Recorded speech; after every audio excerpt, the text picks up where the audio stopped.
Je m'adresse ici à ceux qui envisagent de mettre fin à leur existence. Si c'est votre cas en ce moment, c'est peut-être le fruit de beaucoup d'émotions, comme d'un sentiment d'abattement et de désespoir. Peut-être avez-vous l'impression d'être au fond du gouffre, sans aucun espoir d'amélioration. Personne ne semble vous comprendre ni se soucier de vous. Votre vie ne vaut tout simplement pas la peine d'être vécue. À moins que si vous prenez tout de suite le temps de laisser Dieu manifester pleinement sa souveraineté dans votre vie, il vous montrera toute sa grandeur. En effet, rien n'est impossible à Dieu. Peut-être les blessures du passé ont-elles fait naître en vous un sentiment accablant de rejet ou d'abandon, ce qui peut mener à de l'apitoiement sur vous-même, à de la colère, à de l'amertume, à des pensées de vengeance ou à des craintes malsaines qui posent problème dans certaines de vos relations les plus importantes. Mon ami, peu importe les circonstances adverses dans votre vie, il y a un Dieu d'amour qui attend que vous le laissiez vous guider à travers le tunnel de votre désespoir de votre vie et vers sa merveilleuse lumière. Il est votre espoir certain. Son nom est Jésus. Ce Jésus, le Fils de Dieu sans péché, s'identifie à vous dans vos moments de rejet et d'humiliation. Le prophète Ésaïe l'a décrit dans Ésaïe 53, 2-6, comme un homme méprisé et délaissé de tous.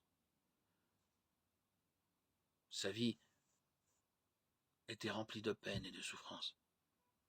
Mais les souffrances qu'il a portées n'étaient pas les siennes, mais les nôtres. Il a été percé, blessé et brisé pour nos péchés. Par ces blessures, nos vies peuvent être rachetées et restaurées. Mon ami, Jésus-Christ a subi tout cela pour que tous vos péchés soient pardonnés. Quel que soit le poids de votre culpabilité, sachez qu'il vous pardonnera si vous l'acceptez humblement comme votre sauveur. Fais appel à moi quand tu es dans la détresse. Je te délivrerai et tu m'honoreras. Psaume 50, 15. Rien de ce que vous avez pu faire n'est trop grave pour que Jésus puisse vous pardonner. Certains de ses meilleurs serviteurs ont commis des péchés graves comme le meurtre.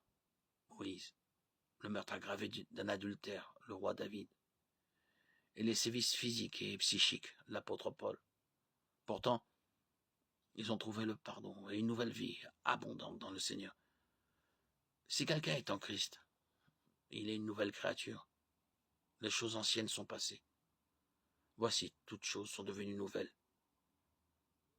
2 Corinthiens 5, 17. Pourquoi faut-il absolument que vous renonciez à vous suicider? Mon ami, Dieu se tient prêt à réparer ce qui est brisé. Votre vie actuelle à laquelle vous voulez mettre fin par le suicide. Le prophète Ésaïe a écrit en Ésaïe 61, 1, 3. L'Esprit du Seigneur de l'Éternel est sur moi, parce que l'Éternel m'a consacré par onction pour annoncer de bonnes nouvelles aux pauvres.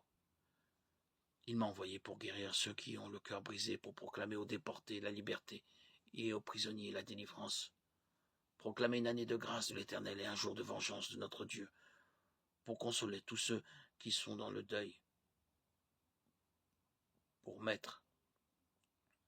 donner aux habitants de Sion en deuil une belle parure, au lieu de la cendre, une huile de joie, au lieu du deuil, un costume de louange, au lieu d'un esprit abattu. On les appellera alors térébinthes de la justice, plantation de l'Éternel destinée à manifester sa splendeur. Ésaïe 61, 1, 3. Venez à Jésus et laissez-le rétablir votre joie et votre utilité en lui faisant confiance pour commencer une œuvre nouvelle dans votre vie. Il vous promet de vous rendre la joie que vous avez perdue et de vous donner un nouvel esprit pour vous soutenir. Votre cœur brisé est précieux à ses yeux. Les sacrifices agréables à Dieu, c'est un esprit brisé. Oh Dieu, tu ne dédaignes pas un cœur brisé et humilié. Psaume 51, 12, 15, 17. Voulez-vous accepter le Seigneur comme votre sauveur et berger? Il guidera vos pensées et vos pas, jour après jour, par sa parole, la Bible. Je t'instruirai et te montrerai la voie que tu dois suivre. Je te conseillerai, j'aurai le regard sur toi. Psaume 32, 8. Il assure la sécurité de ton existence, il te fournit en abondance le salut, la sagesse et la connaissance. La crainte de l'Éternel, tel est le trésor de Sion. Ésaïe 33, 6. En Christ, vous aurez toujours des luttes, mais vous aurez aussi de l'espérance. Il est l'ami, plus attaché qu'un frère. Proverbe 18, 24. Que la grâce du Seigneur Jésus soit avec vous à l'heure de votre décision. Si vous voulez mettre votre confiance en Jésus-Christ comme votre sauveur, dites les paroles suivantes à Dieu dans votre cœur. Dieu, j'ai besoin de toi dans ma vie. Pardonne-moi tout le mal que j'ai fait.